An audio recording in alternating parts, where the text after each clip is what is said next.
Jadi Museum Sono Budoyo itu awal berdirinya dulu dari adanya kongres-kongres kebudayaan di zaman Belanda dulu ya. Jadi tahun 20-an, tahun 30-an itu ada kongres-kongres dengan mungkin dengan pejabat Belanda maupun dari kerajaan gitu, sampai kemudian terus dimunculkan dalam salah satu agendanya itu nanti harus dibuat museum yang terkait dengan budaya Jawa, kemudian Bali dan Nusa Tenggara, sehingga kemudian sama Hamengkubuwono yang ke-8 diberi tanah di depan alun-alun sekarang ini, yang kemudian dibentuklah Museum Negeri Sono Budoyo. Pada waktu itu koleksinya merupakan sumbangan dari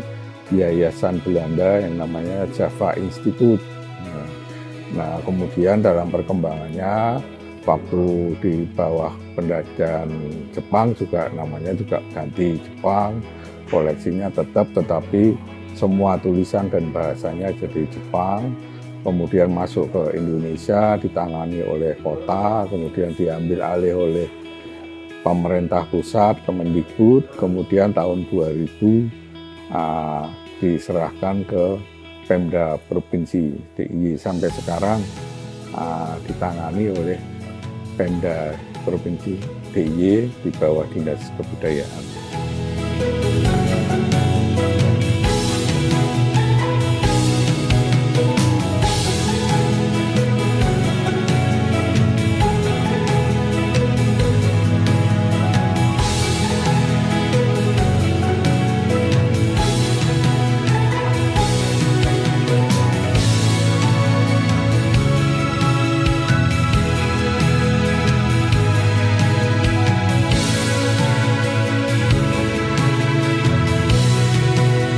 Fasilitas yang ada tentu yang paling utama adalah pameran ya, pameran seni, pameran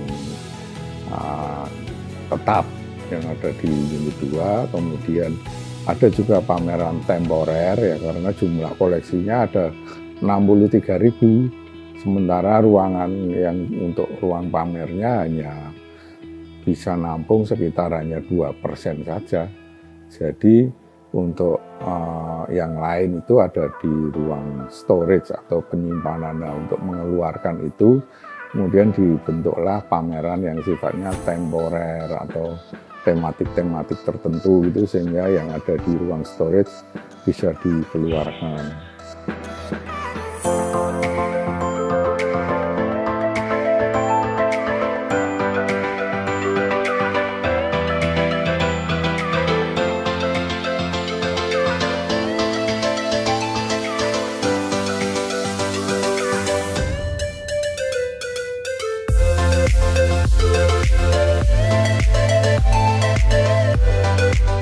Fasilitasi berupa workshop genderan, kemudian tari juga ada di hari Sabtu, kemudian ada juga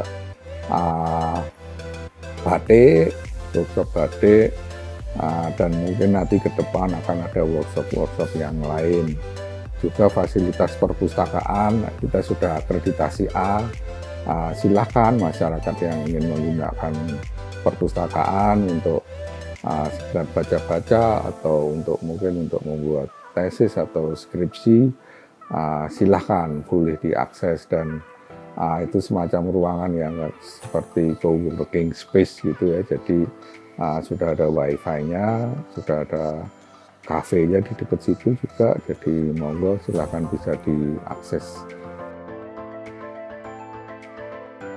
Kontribusi dananya sangat besar sekali, karena semua yang dilaksanakan di Museum Sono Budoyo itu anggarannya berasal dari dana keistimewaan, kecuali yang untuk gaji, untuk listrik, untuk pemeliharaan kecil-kecil itu masih dibiayai oleh APBD daerah, tetapi sebagian besar selebihnya itu mungkin 90%-nya itu ditangani oleh dibiayai oleh dana keistimewaan, baik storage-nya, baik pamerannya, baik konservasinya, dan sebagainya, pertunjukannya, dan sebagainya itu dibiayai oleh dana keistimewaan.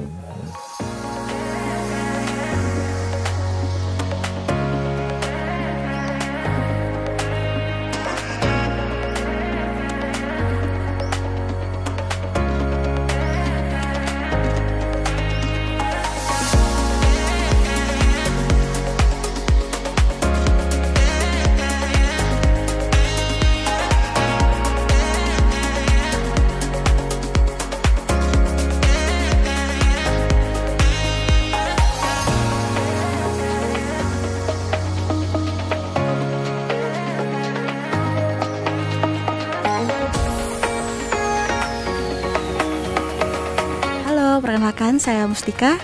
Saya Nada. Nama aku Aza. Halo, nama aku Nandisha.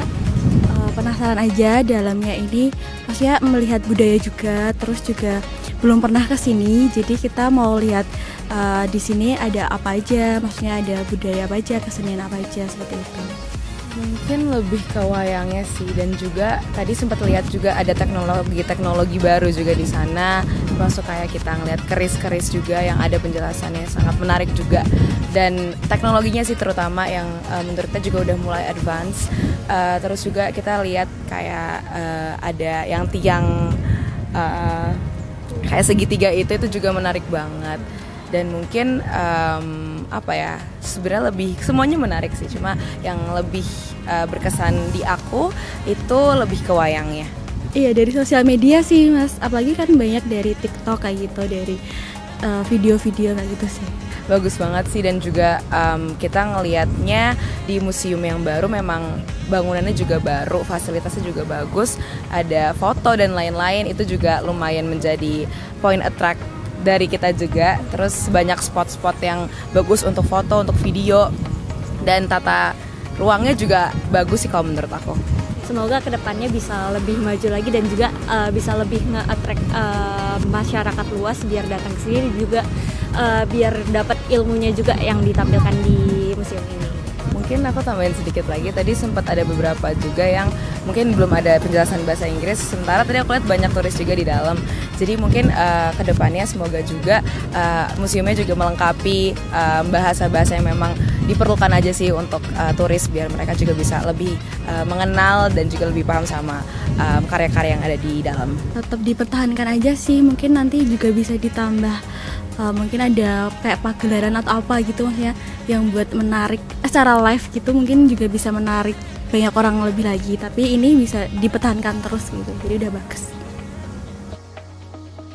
Nah, kalau di ke depan tentu kami tetap konservasi itu ya, tetapi tentu juga kami ingin misalnya mulai merambah ke lebih internasional gitu, jadi sudah levelnya kalau di sini kan sudah cukup bagus kalau sebuah museum negeri gitu, tetapi tentu kami ingin mencoba mengarah ke lebih jauh lagi, ke beberapa pameran di luar negeri kalau bisa kita ikuti ya, jadi untuk promosi budaya kita juga. Jadi kita berusaha untuk menjadi anggota museum internasional gitu, ICOM gitu ya, jadi kita ikut yang museum kota, kita ikut yang di Barah Provinsi, di Asosiasi Museum Indonesia yang seluruh Indonesia, dan juga berusaha untuk ikut yang di dunia.